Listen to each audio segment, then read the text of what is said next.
Good evening, dear listeners, and welcome to our soothing, historical journey through the cultural phenomenon known as drunk history. As you settle in and prepare for restful slumber, allow me to guide you through the fascinating origins of this uniquely entertaining approach to historical education. The concept began as a simple yet brilliant idea in 2007, when comedian Derek Waters and his friend Jake Johnson found themselves engaged in a late-night conversation. While sharing drinks and stories, Johnson attempted to recount the famous interaction between Aaron Burr and Alexander Hamilton, but his intoxicated state led to numerous humorous inaccuracies and passionate tangents. This amusing incident sparked a creative revelation for Waters, who recognized the comedic and educational potential in having inebriated individuals passionately narrate historical events that they genuinely cared about. The natural authenticity and unfiltered enthusiasm that emerged through this approach created something both entertaining and surprisingly informative.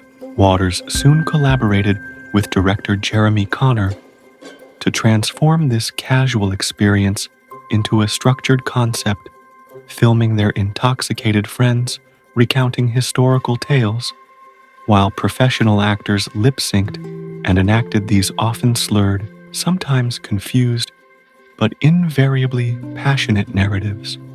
What began as a humble web series on the platform Funny or Die quickly captured the attention of viewers across the internet, garnering millions of views within its first few episodes. The brilliant format combined genuine historical facts with the unpredictable humor of intoxicated storytelling, creating a viewing experience that was simultaneously educational and wildly entertaining. Each episode featured a different narrator who, after consuming significant amounts of alcohol, would attempt to explain an important historical event with remarkable passion, if not always perfect accuracy. The combination of historical reenactments with the genuine, unscripted narration created a charming authenticity that traditional historical programming often lacked. By 2013, the overwhelming popularity of the web series caught the attention of television executives, leading Comedy Central to develop drunk history into a full-fledged television show. Each episode expanded to feature multiple segments covering different historical events, all united by a specific theme or location. The television adaptation maintained the core elements that made the web series successful, while enhancing production values and expanding its reach to a broader audience. Celebrity guest appearances became a hallmark of the series, with renowned actors eagerly participating in the historical reenactments, often portraying famous historical figures with deadpan seriousness while mouthing the words of the inebriated narrators. What sets drunk history apart from other historical entertainment is its ability to humanize historical figures and events that might otherwise seem distant or irrelevant to modern audiences. The narrators' genuine passion for their chosen topics shines through their intoxicated state, revealing the emotional and human aspects of history that textbooks often fail to capture. Despite the comedic framework, the show maintained a commitment to historical accuracy in its core facts, often highlighting overlooked events and underrepresented historical figures whose stories deserved greater recognition. This balance between entertainment and education created a unique platform that appealed to history enthusiasts and casual viewers alike, making complex historical narratives accessible through humor and relatability. As our journey through the drunk history phenomenon continues, let us explore the fascinating chronology of how this unique concept evolved from a late-night conversation into an award-winning television series. After its successful web debut in 2007, creator Derek Waters spent several years refining the format through additional online episodes. Each new installment attracted more viewers and improved upon the original concept, carefully balancing historical accuracy with the unpredictable nature of inebriated storytelling. By the time Comedy Central picked up the series in 2013, Waters had developed a reliable production approach that preserved the authenticity of the original concept while making it suitable for television broadcast. The television series officially premiered on July 9th, 2013, introducing audiences to a more structured format while maintaining the charming unpredictability that made the web series so appealing. Each episode typically featured 3 segments united by a common theme or location, allowing for exploration of diverse historical narratives within a cohesive framework. The production team established a careful process for selecting both narrators and historical events, prioritizing passionate individuals with genuine interest in their chosen topics. Before filming, narrators would research their historical subjects while sober, ensuring they possessed a foundation of knowledge. Before alcohol loosened their inhibitions and transformed their delivery. Among the many notable figures who participated in drunk history, certain narrators and actors became recurring favorites among the audience. Comedian Paget Brewster emerged as one of the most beloved storytellers, known for her impressive historical knowledge, even when intoxicated, and her dramatic emotional investment in the narratives.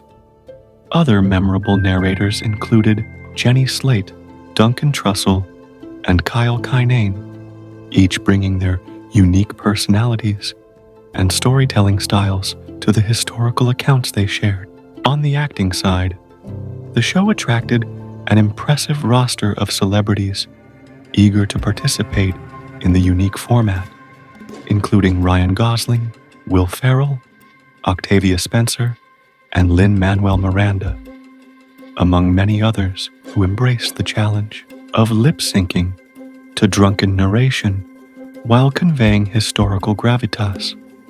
Throughout its 6-season run, Drunk History covered an impressive range of historical subjects that extended far beyond the expected famous battles and presidential biographies. Found in traditional historical programming, the show made a concerted effort to highlight overlooked historical figures, particularly women and people of color, whose contributions had been minimized in conventional historical accounts. Episodes featured stories about Claudette Colvin, who refused to give up her bus seat before Rosa Parks, investigative journalist Nellie Bly, Cherokee leader John Ross, and countless other important but underrepresented historical figures.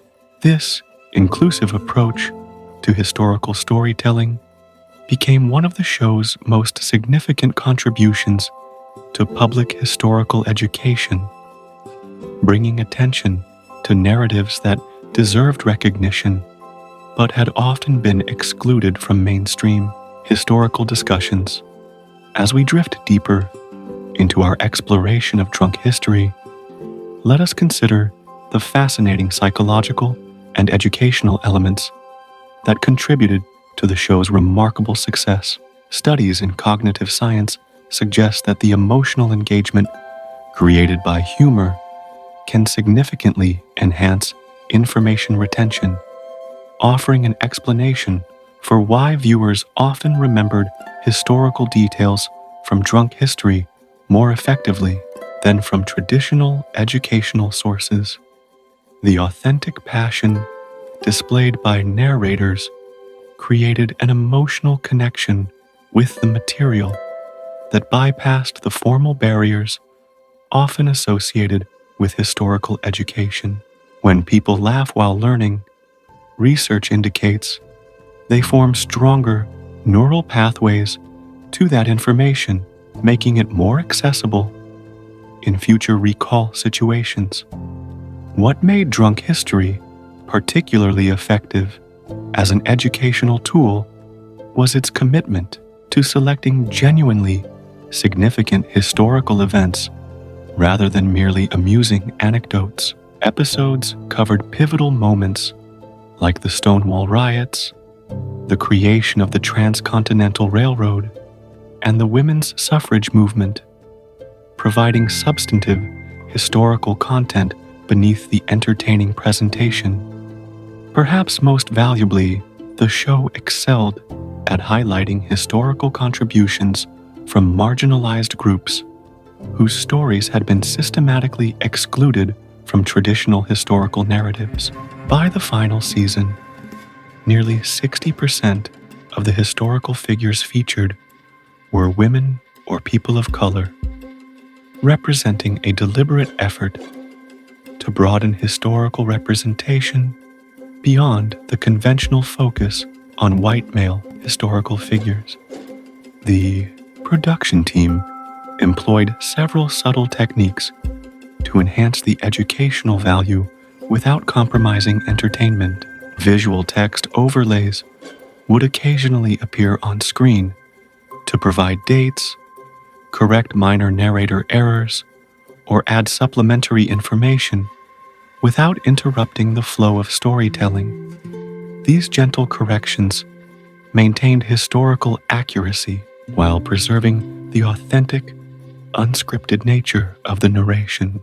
Additionally, the production design team conducted extensive research to ensure period-appropriate costumes, settings, and visual details, creating a surprisingly accurate historical aesthetic despite the comedic framework. This attention to historical detail reinforced the educational content, even when viewers were primarily engaged with the humor. Behind the comedic premise lay some genuinely groundbreaking approaches to historical storytelling that historians and educators continue to analyze. The show demonstrated that emotional engagement and authentic passion could make historical narratives accessible without sacrificing substantive content. By presenting history through personal, emotionally invested storytelling rather than detached analysis, drunk history tapped into ancient oral tradition techniques that humans have used to preserve historical knowledge for millennia before written history. The narrator's occasional mistakes and tangents actually created opportunities for viewers to engage critically with historical information, as the show would gently correct these errors without undermining the narrator's enthusiasm. This approach encouraged a more active form of historical learning, where audiences could distinguish between central historical facts and subjective interpretations or errors, developing critical thinking skills essential to historical literacy. The cultural impact of drunk history extends far beyond mere entertainment, influencing how a generation approaches historical education and storytelling. After the show's conclusion in 2019, numerous educational initiatives emerged that adopted similar approaches of combining humor with historical content to engage diverse audiences. Teachers across the country reported incorporating elements of the drunk history format into classroom activities, inviting students to research historical figures thoroughly and then present their findings with personal passion and contemporary language. This approach proved particularly effective with students who previously showed limited interest in historical subjects, demonstrating how the humanization of historical figures could create meaningful educational connections. Many historians and cultural critics have noted how drunk history helped address a critical gap in public historical knowledge by making history accessible without condescension, by presenting historical narratives through authentic, emotionally engaged storytelling. The show created entry points for viewers who might feel alienated by more formal historical presentations. The diversity of historical subjects covered throughout the series challenged the conventional historical canon, expanding public awareness of contributions from women, people of color, LGBTQ+ individuals, and other groups whose historical significance had been traditionally minimized. Several academic studies have documented how exposure to these diverse historical narratives expanded viewers' understanding of American history beyond the limited perspectives typically presented in standardized educational materials. Perhaps the most significant impact of drunk history was its demonstration that historical knowledge need not be gatekept behind academic language or formal presentation. By validating passionate amateur interest in historical subjects, the show encouraged viewers to pursue their own historical curiosities and develop personal connections with the past. Many viewers reported being inspired to conduct further research after watching episodes, seeking more detailed information about historical figures and events that had captured their interest through the show's engaging presentation. This democratization of historical engagement represents a valuable contribution to public historical literacy, encouraging active participation in historical learning rather than passive consumption of authorized narratives. As we conclude our exploration of this unique cultural phenomenon, it's worth reflecting on how drunk history transformed perceptions about historical education and entertainment. The show demonstrated that respect for historical accuracy could coexist with accessible, engaging presentation styles that invited broader audience participation. Rather than diminishing historical significance through comedy, the emotional authenticity and genuine passion of the narrators elevated historical figures to relatable human dimensions, helping viewers connect with the past in meaningful ways. As you drift toward sleep with these reflections, consider how the unconventional approach of drunk history reminds us that history is not merely a collection of dates and facts, but a rich tapestry of human experiences that continue to resonate across time when shared with genuine emotion and personal connection. Whether through traditional academic settings or through the delightfully unexpected medium of inebriated storytelling,